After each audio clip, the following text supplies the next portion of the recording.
शरो मंगल मांगले शिवे सर्वार्थ साधिके शरण्ये त्र्यंबके गौरी नारायणी नमस्तुते नमस्तुते। ओम श्री चंडिकाय नमः।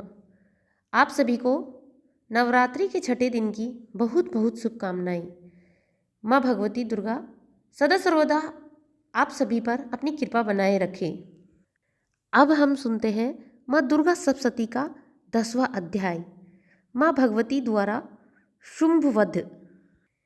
महर्षि मेधा ने कहा, हे राजन, अपने प्यारे भाई को मरा हुआ तथा अपनी सेना को नष्ट हुआ देखकर क्रोध में भरकर दैत्य राज शुंभ कहने लगा, दुष्ट दुर्ग, तुम अहंकार में गर्व मत कर, क्योंकि तू दूसरों के बल पर लड़ रही है। देवी ने कहा, हे दुष्ट, देख मैं तो अकेली ही हूँ। इस संसार में मेरे अतिरिक्त तो दूसरा कौन है?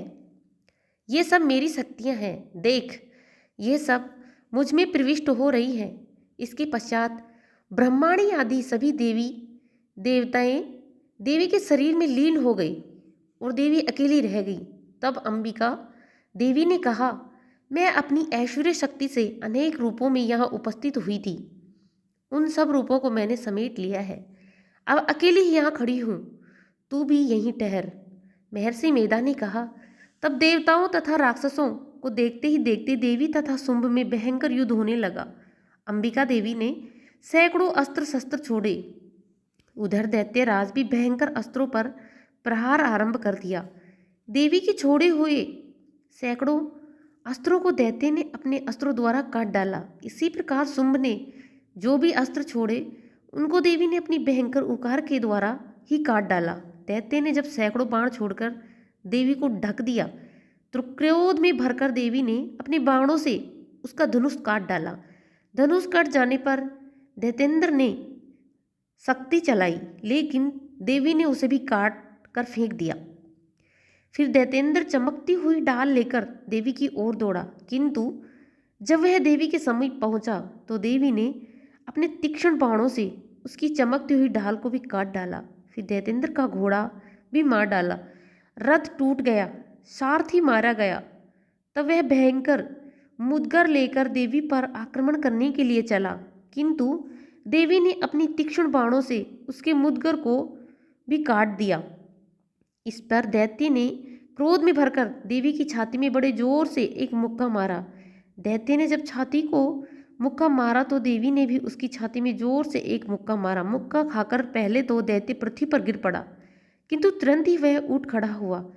फिर उसने देवी को पकड़कर आकाश की ओर उछला और वहां जाकर दोनों में युद्ध होने लगा।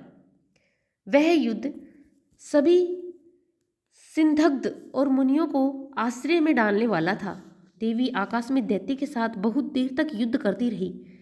फिर देवी ने उसे आकाश में घुमाकर पृथ्वी पर गिरा दिया। दुष्ट आत्मा दैत्य पुनः उठकर देवी को मारने के लिए दौड़ा। तब उसको अपनी ओर आता हुआ देखकर देवी ने उसकी छाती विदर्णी करके उसको पृथ्वी पर पटक दिया। देवी के त्रिशूल से घायल होने पर उस दैत्य के प्राण भकेरु उड़ गए। वह समुद्र, द्वीप, पर्वत और पृथ्वी को कंपायमान करते हुए धाराशायी हो गया। तदंतर उस दुरात्मा को मरने से संपूर्ण जगत प्रसन्न व स्वस्थ हो गया। आकाश निर्मल हो गया। पहले जो उत्पात सूचक मेघ और उल्कापात होते थे वो सब शांत हो गए। उसके मारे जाने से नदियां अपने ठीक मार्ग में बहने लगी। संपूर्ण देवताओं का हृदय हर्ष से भर गया और गंधर्वगण सुंदर गायन करने लगे। गंधर्व बाजे बजाने लगे और अप्सराएं नाचने लगी। पवित्र वायु बहने लगी। सूर्य की कांति स्वच्छ हो गई।